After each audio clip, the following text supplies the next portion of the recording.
afternoon. A very warm welcome to all of you. I'm Neha Bharadwaj-Alter and this is Game On. This is where you get the latest from the world of sports, and we've got to begin with the post-mortem of India's debacle at the Border Gavaskar Trophy. Yes, it's been more than 24 hours since India lost the Border Gavaskar Trophy 3-1, and given how precarious this moment is in Indian cricket, with the transition phase having begun, it would be absolutely necessary to look back and analyze the positives and the negatives for India going forward. Man to man, Australia had as many issues as the Indian team did across these 5 test matches, and yet it was Pat Cummins' team that played better cricket, displayed more discipline and tenacity, and grabbed opportunities from slivers of hope.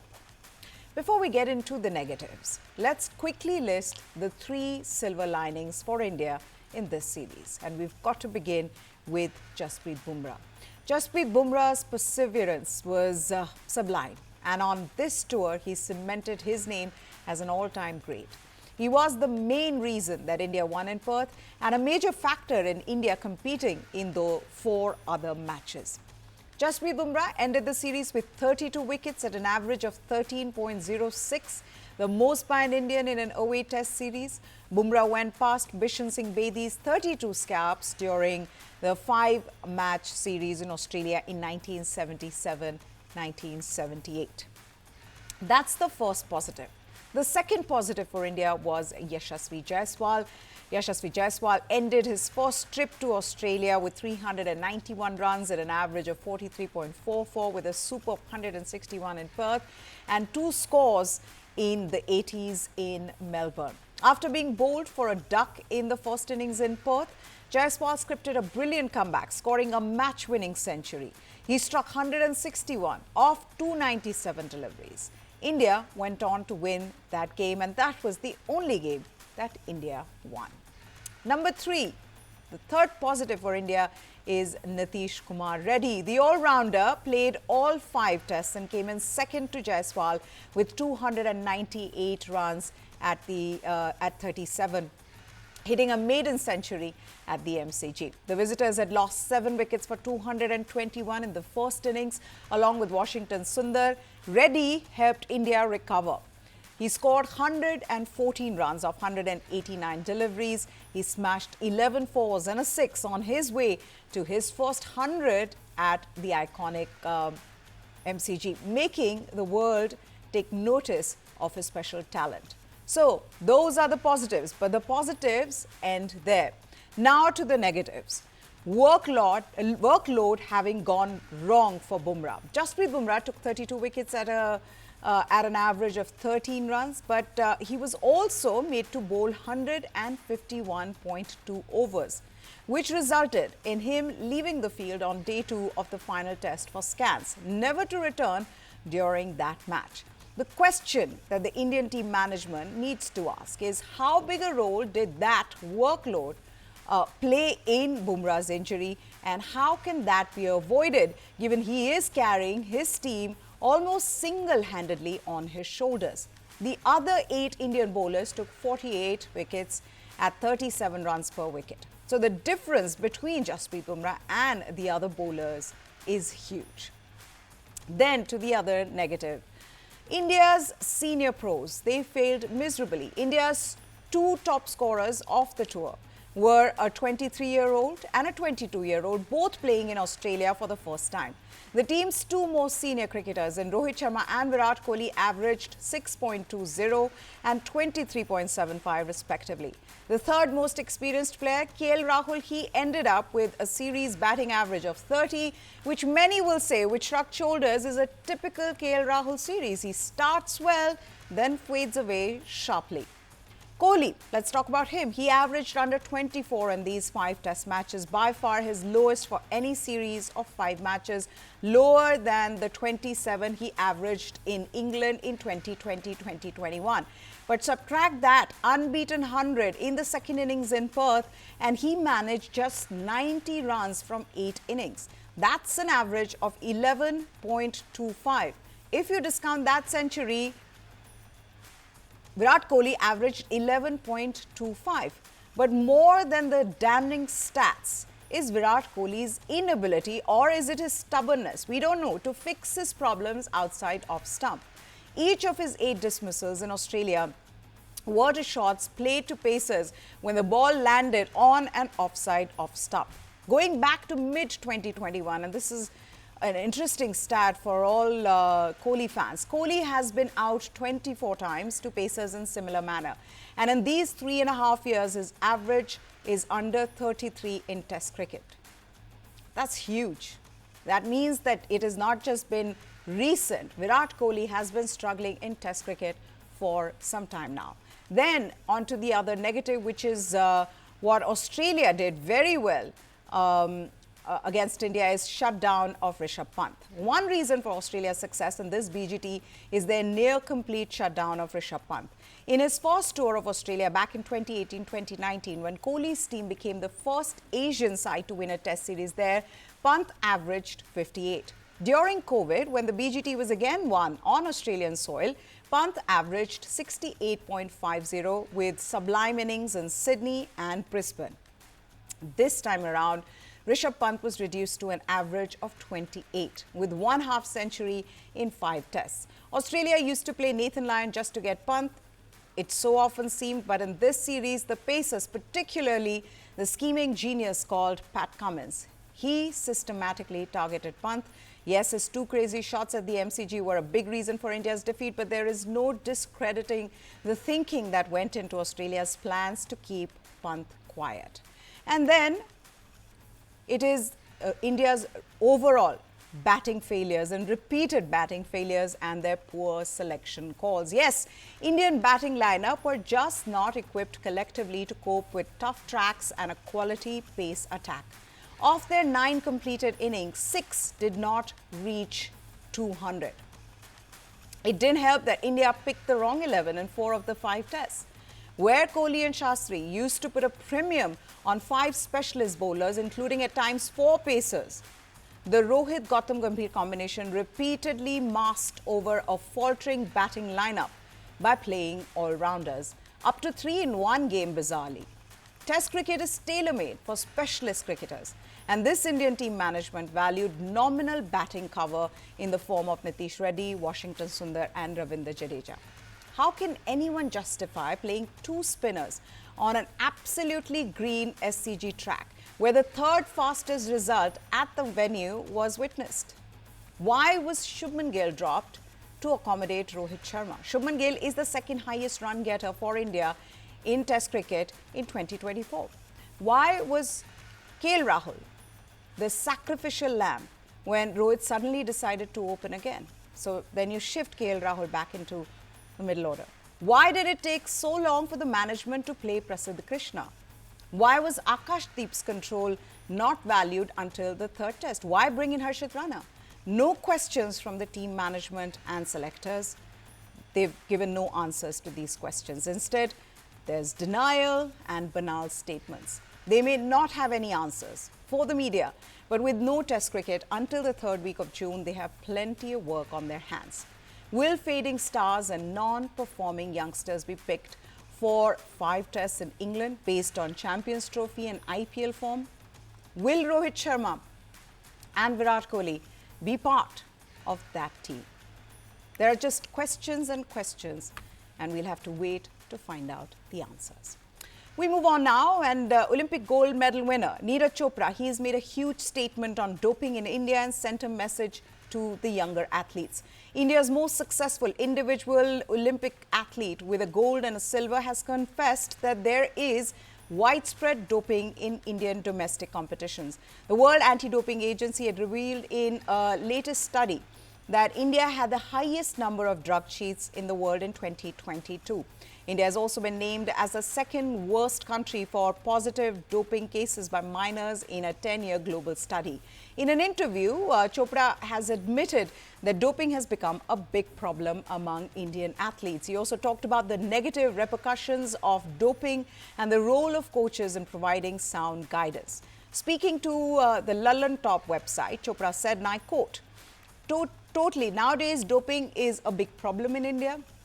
Among our athletes, I would like to tell them that once doping is in the mind, it gets hard in the future. They are unable to play at that level. They think that only doping can get them performance, but that is not the truth. It is their hard work and self-belief. Proper guidance from the coach will take you forward. Eat well, rest well, and work hard. Do everything properly. This is what Neeraj Chopra said. Then he also added, to tell you the truth, once they dope, the dope test happens and they get caught, they receive a ban of 2 to 4 years. There is no life in that. If you want to play at a good level, the mindset of our athletes needs to be changed.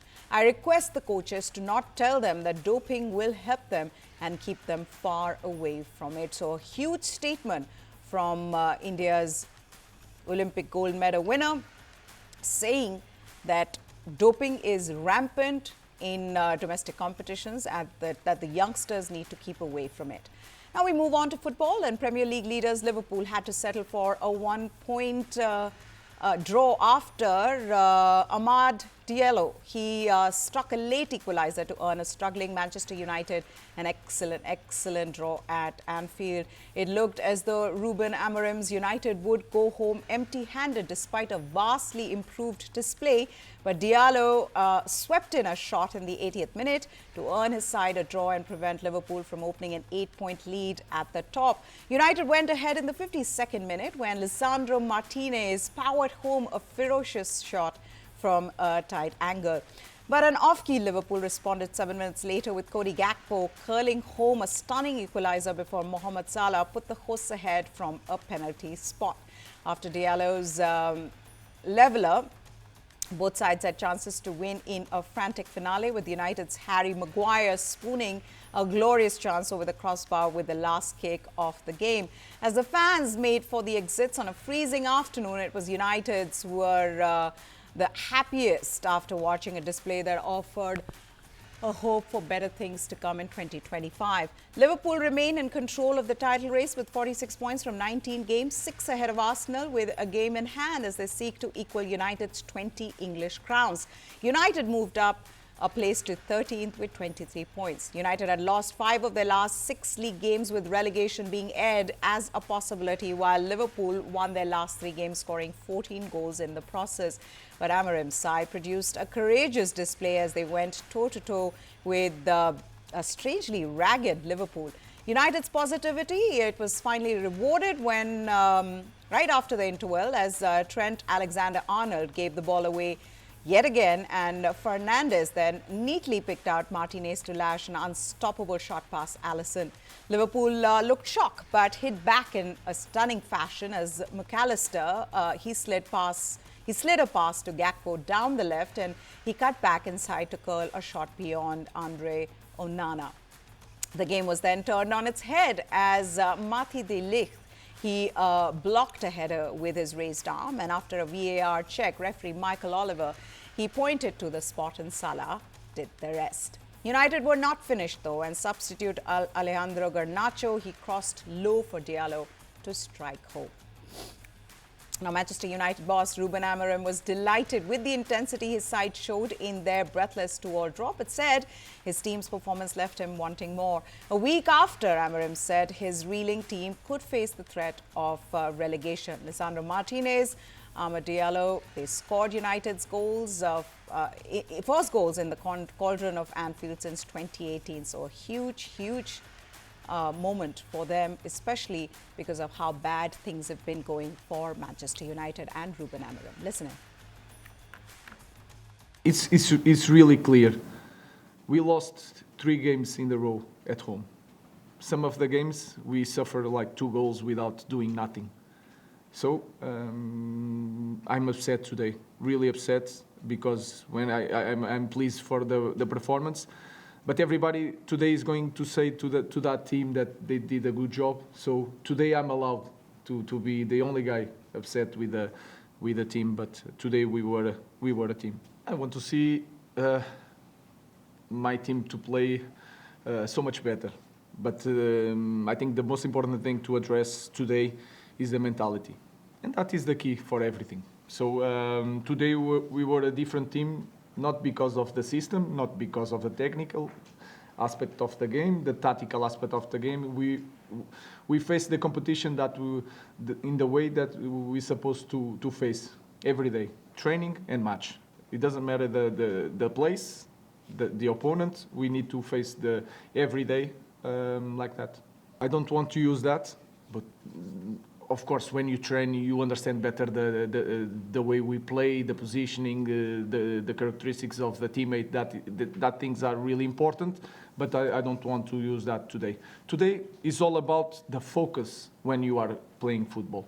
The focus on set pieces, the focus on passing the ball, not in the sloppy way, but in the way that we cannot lose one ball because in the other part of the pitch is Salah, is Diaz. So you don't lose the ball. If you lose the ball in some parts of the pitch, you know that we are going to suffer. If you have that mentality every day, you are a different team, and I think that is really clear.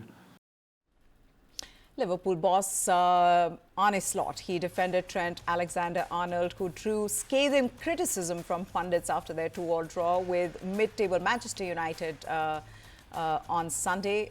It's a result that felt like 2 points loss for the Premier League leaders. Asked if AlexanderArnold was distracted by the chatter about his contract, which is set to expire at the end of the season, Slot said he didn't believe in those things. Listen in.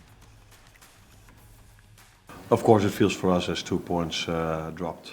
I think many people, what stays in their head for the most and long time is what happens in the end, and that was a big chance for Maguire, of course. But what we tend to forget is that 2 minutes before, Virgil has maybe just such a big chance as he had to make the 3-2 for us. In the end, it was a difficult game, a bit similar to maybe the Nottingham Forest game, where playing style of both teams were quite similar. So defending in a low block with a lot of bodies, and if they had the ball, not the risk of build-up, but play it long. Every free kick they got somewhere in and around their own half or our half, they brought it in. So that was a bit similar to Forest, and that is not always easy then to play against that style of football, and that's what showed against Forest and it showed against today as well. Yeah, I don't believe in those things, but it's I think 9 out of 10 people will tell you that it affected him, but I'm one of the 10 that tells you that I don't think that affected him. What affected him is that he had to play Bruno Fernandes and Diogo Dalot, which are 2 starters for Portugal. Great players, and we have a fantastic player here with Diogo Jota, and he's not even playing for Portugal, so mostly he's not playing. So that tells you how much quality United has. And if these players set themselves to a game, and that is what United once in a while do, then it's very difficult to play against them. And I think that is more difficult for Trent to play against Bruno Fernandes and Diogo Dalot than it is the rumors that were there during the week. But yeah, that's my opinion, and probably everybody's going to tell you that it had to do with the rumors, but my opinion is different. Paris Saint-Germain won the French Super Cup for the 3rd straight time in a record-extending 13th overall, courtesy a last-minute goal by forward Ousmane Dembele. Ousmane Dembele scored the stoppage-time winner to hand a 1-0 defeat to AS Monaco. A French winger was unmarked at the back post to meet a low cross from the left by Fabian Ruiz in the 2nd minute of the added time last night. PSG had 27 chances, 9 of them on target without breaking the deadlock, before Ruiz sent a neat pass across the face of the goal for Dembele to net inside the far post. Dembele ensured the game did not go to penalties. PSG faced last season's League One runners-up Monaco after the Parisians had won both the league and the French Cup. No goals were scored in the first half of the Super Cup for the first time since 2010, when Marseille beat PSG 5-4 on penalties after the match ended goalless. Monaco improved after the break and hit the post through Elias Ben Seguir and Brazilian defender Wanderson, although Kohn made a fine save to deny Ashraf Hakimi in the 74th minute. He failed to properly read Ruiz's cross, and Monaco missed out on winning the trophy for the first time since 2000. En primer lugar, creo que se ha visto un gran partido. Firstly, I think we just saw a great match between two teams who played really good football and who tried to control the ball and who put on the pressure aggressively. I think everyone was able to enjoy this style of football, and I think we were at a high level. De un muy buen partido de fútbol y But generally, I think the match showed what was expected, and I think it was fair the way it ended, given what we did throughout the match. The last-minute goal was an award for our faith and the work we put in. We are happy and we dedicate it to our fans. Such a competitive and tough match like this one against, without a doubt, one of the best teams in France, and in particular, we saw the kind of players they had up front who were very offensive, more offensive than normal for them. I think that clearly showed they were trying to win the match and make us suffer. It was tough to play against Monaco, it always is, but I think we played a great final today. And with that, it's a wrap on Game On. Hope you enjoyed this edition. Goodbye. Thanks for watching.